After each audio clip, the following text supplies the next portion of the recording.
नमस्कार, आपका स्वागत है। दोस्तों, मृत्यु एक ऐसा सत्य है जिसे संसार के हर प्राणी को स्वीकार करना ही पड़ता है। जिसका जन्म हुआ है, उसकी मृत्यु भी निश्चित है। यह सत्य जानकर भी बड़े बड़े विद्वान लोग मृत्यु से भयभीत रहते हैं। इसका सबसे बड़ा कारण है संसार की मोहमाया। जो भी सांसारिक मोह में पड़ जाता है, उसे मृत्यु का भय सताने लगता है। श्री कृष्ण कहते हैं, जो मनुष्य अपने इंद्रियों पर विजय प्राप्त कर लेता है और जो योगी है, वह मृत्यु का रहस्य जानता है और वह मृत्यु से भयभीत नहीं होता।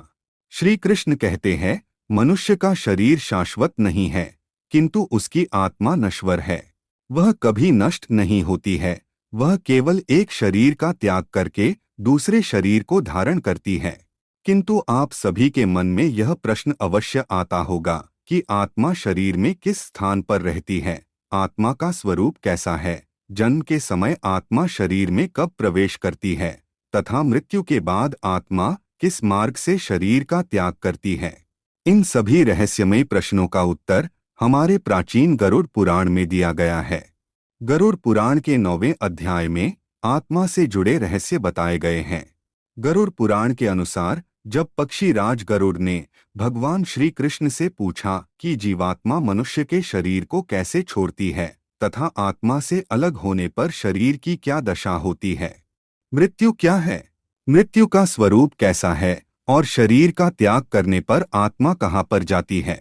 दोस्तों, वैज्ञानिक दृष्टिकोण से देखा जाए तो शरीर में आत्मा जैसी कोई चीज नहीं होती है। लेकिन विज्ञान इस बात को कभी समझ ही नहीं पाएगा, क्योंकि विज्ञान केवल उन चीजों को जान सकता है जो चीजें दिखाई देती हो अथवा जो चीजें महसूस की जाती है। लेकिन आत्मा का विज्ञान बहुत अलग है। श्री कृष्ण कहते हैं कि आत्मा को न शस्त्र काट सकते हैं, न वायु सूखा सकती है, न जल गला सकता है और न अग्नि जला सकती है। इसका अर्थ है कि आत्मा कोई भौतिक चीज नहीं है। ये एक स्पिरिचुअल एनर्जी है जिसे साधारण मनुष्य कभी जान नहीं पाएंगे। आत्मा के विषय में केवल भगवान और महान योगी लोग ही जान सकते हैं, जिनके पास रिद्धि सिद्धि जैसी आध्यात्मिक शक्तियां होती है। आत्मा के संदर्भ में ज्ञान देते समय भगवान श्री कृष्ण गरुड़ जी से कहते हैं, हे खग, यह प्रकृति परिवर्तनशील है और यह निरंतर बदलती रहती है। यह नष्ट होती है और पुनः निर्माण होती है, लेकिन इनको चलाने वाली ऊर्जा शाश्वत है। जैसे पतझड़ में पेड़ के हरे पत्ते सूखकर पीले होकर नीचे गिरने लगते हैं, लेकिन इससे वृक्ष नहीं मरता, बल्कि फिर से बसंत ऋतु में पुनः हरे पत्ते पेड़ पर लग जाते हैं। शीत ऋतु के बाद बसंत, ग्रीष्म ऋतु के बाद वर्षा, वर्षा ऋतु के बाद शरद और शरद के बाद फिर से शीत ऋतु दोबारा से आती है। यह सब निरंतर चलता रहता है। उसी प्रकार से मनुष्य पहले शिशु, बाद में बालक, फिर युवा और अंत में वृद्ध हो जाता है। जो भी प्राणी इस संसार में जन्म लेता है, उसे इस जीवन चक्र से गुजरना ही पड़ता है और अंत में उसे इस संसार को त्यागना पड़ता है। श्री कृष्ण कहते हैं कि आत्मा का शरीर त्यागने का समय निकट आता है तो उस शरीर में कई प्रकार की व्याधियां अर्थात रोग उत्पन्न होते हैं। उसका शरीर क्षीण और कमजोर पड़ने लगता है। उसकी दृष्टि भी क्षीण होने लगती है।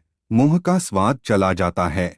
व्यक्ति बोलने और सुनने में असमर्थ होने लगता है और धीरे धीरे उसका शरीर ठंडा पड़ने लगता है। उसके अवयव सुन्न पड़ने लगते हैं और उसे सांस लेने में भी दिक्कत होने लगती है। मृत्यु के अंत समय में उसने अपने जीवन में जो भी अच्छे और बुरे काम किए हुए होते हैं, वह सभी उसे स्मरण होने लगते हैं। उसे यह सब कुछ अपनी आंखों के सामने स्पष्ट दिखाई देने लगता है। जीवन के अंत समय में उसने जीवन भर जो भी धन संपत्ति अर्जित की हुई होती है और उसके जो भी परिजन हैं, उनके प्रति उसे अत्यधिक आसक्ति होने लगती है, जिस कारण उसके प्राण निकलते समय उसे बहुत कष्ट होता है। उस समय पर वह अपने प्रियजनों को पुकारता है और उनसे बात करने का प्रयास करता है। वह उनसे कुछ कहना चाहता है, लेकिन वह कहने में असमर्थ होता है। उसकी बातें उसके पास बैठे हुए लोग समझ नहीं पाते हैं। उसे बहुत बेचैनी होने लगती है और पीड़ा के कारण वह छटपटाने लगता है, क्योंकि उसके शरीर की समस्त नाड़ियों से प्राण खींचकर एकत्रित होने लगता है। उसके पांचों इंद्रिय अर्थात स्पर्श, स्वाद, गंध, दृष्टि और श्रवण ये सभी एक एक करके शिथिल होने लगते हैं और अंत में विलुप्त हो जाते हैं। जब उसके शरीर से प्राण निकलने का समय निकट आता है तो उसे एक प्रकार की मूर्छा आ जाती है।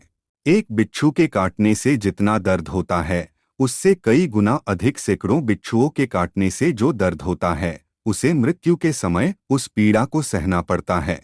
मृत्यु से कुछ क्षण पहले उसे अपने सामने दो यम के दूत खड़े हुए दिखाई देते हैं और वे उसके अवचेतन शरीर से उसके प्राणों को खींचने लगते हैं। यह प्राण ही उसकी आत्मा होती है।